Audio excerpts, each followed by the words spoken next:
In this morning's Health Watch, the latest on the H1N1 virus in summer camp.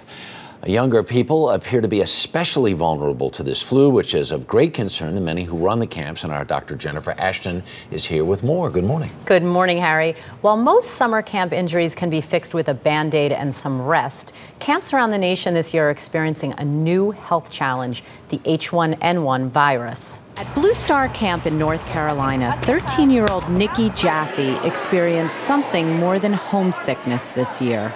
I drank out of my friend's water bottle, and she warned me that she wasn't feeling so well. And then the next day, she ended up going to the health center, and she had the flu. The H1N1 virus had come to this summer camp nestled in the Blue Ridge Mountains. 35 of Blue Star's 650 campers were believed to be infected. Well, I had a really bad headache, and I just didn't feel good overall, and I was coughing a lot. The infected campers were isolated and put on antiviral medication after experiencing flu-like symptoms. They would come in the first day with about 101. They would sleep most of that day, take their Tamiflu. The next day, they would wake up and eat. The third day, they wanted to go back to camp. More than 50 summer camps nationwide have reported outbreaks, and the CDC reports the new H1N1 virus is affecting those between the ages of 5 and 24 more than any other group, making campers and counselors vulnerable. Kids are very, very close, and they're in small cabins. They have limited ability to wash their hands. The H1N1 virus forced this camp in Missouri to close for a week after campers and staff got sick. And camps specifically designed for kids with special health concerns like asthma shut their cabin doors before any campers arrived due to health concerns. At Blue Star Camp, they've learned their lesson. Campers showing up with fevers are sent home.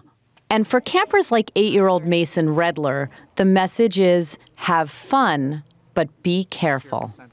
Always use antibacterial or wash your hands before you eat.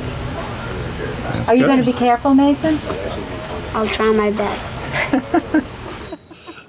The CDC recommends that all camps participate in active screening, so don't be alarmed and be honest if your camp or summer school asks if your child has had any flu-like symptoms in the past 7 days, Harry. All right, so if my kid is away at camp, at sleepaway, and the camp calls and says, we think your kid has the flu, should I go get them? Or if the camp is willing to let him stay in the infirmary, leave him there? You really have to communicate with the camp director and their medical personnel. From a public health perspective, it actually might be better to keep the child isolated, quarantine there till the symptoms pass, rather than bring them home, expose more people, especially because the flu seems to be mild. Should I be afraid of this if my kid's going to day camp?